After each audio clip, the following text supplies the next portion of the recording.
Si Bebang ay bata pa. Ang sabi niya ay, Iska, ikaw naman. Si Bebang ay bata pa. Ang sabi niya, Ang galing. Ate Barbara, ikaw naman. Si Bebang ay dalaga na. Ang sabi niya ay, Bagay na bagay sa'yo, Ate Barbara. Ang ganda mo. Thank you, Bebang. Magaling talaga ako sumayaw. Mabuti pa si Ate Barbara. Sobrang ganda. Si Bebang, ano naman yung sasabihin mo, Iska? Siyempre, maganda din. Talaga? Oo naman, maganda at mabait ka, Bebang. Kaya ikaw ang best friend ko. Thank you, Iska. Sobrang ganda mo rin. Parehas tayo.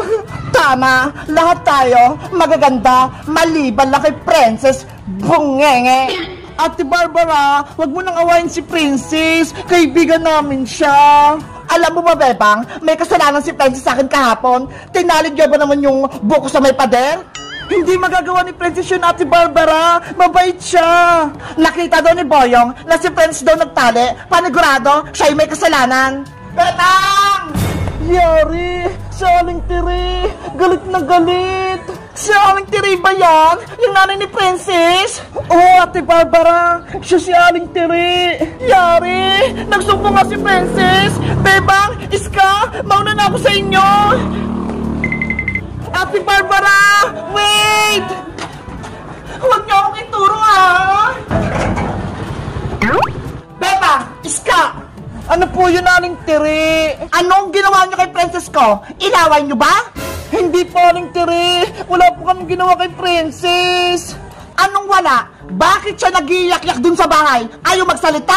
Hindi po namin alam. Hindi pa namin nakikita si Princess. Kahapon pa.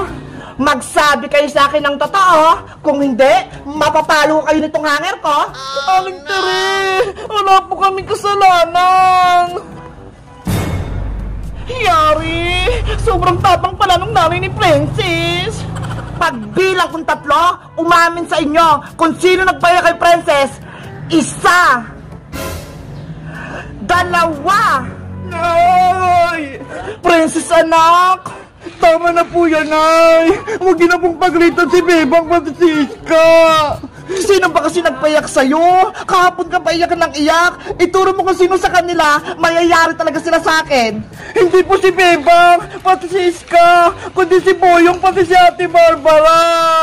Oh no! Sinumbong lang ako ni Princess. Paano ba yan? Sinasabi ko na nga ba? Si Boyong na naman may kasalanan? Bebang, nasa si Boyong, pati yan si Barbara. Si Boyong po, hindi ko pa po siya nakikita. Pero sa Ate Barbara po, ayun po siya, oh. Nagtatago. Bebang naman eh. Tinuro pa ako. Ate Barbara, huwag ka na magtago. Lumabas ka na dyan. Nandito na si nanay. Sana hindi nila ako makita dito. Hi, Barbara! Aling Tiri! Huwag niyo akong paluin!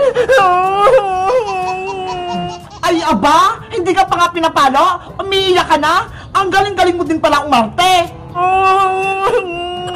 Princess, anong kasalanan sa'yo ni Barbara? Bakit kanya pinaiyak? Kasi po, Nay, pinagbintangan ako na Ate Barbara. Tinali ko doon yung buhok niya. Hindi ko naman yung ginawa. Totoo ba yun, Barbara? Sabi po kasi ni Boyong, si Princess daw po yung nagtali ng buko sa gate. Naniwala ka naman sa sinabi ni Boyong? Kung hindi mo nakita, huwag mong pagbibintangan si Princess. Naiintindihan mo ba? Opo, Aling Tiri. Ngayon, humingi ka ng tawad kay Princess. Princess, sorry kung pinagbintangan kita. Naniwala ko kay Boyong na fake news na yon. Tinatanggap ko na yung sorry mo, Ate Barbara. Thank you, Princess. Aling Tiri, sana wag niyo na akong paluin. Basta, Huwag mo na nga awayin yung anak ko, ha? Magkabati kayo, katulad nila Bebang. Opo, promise. Yay! Friends na kami na Ate Barbara.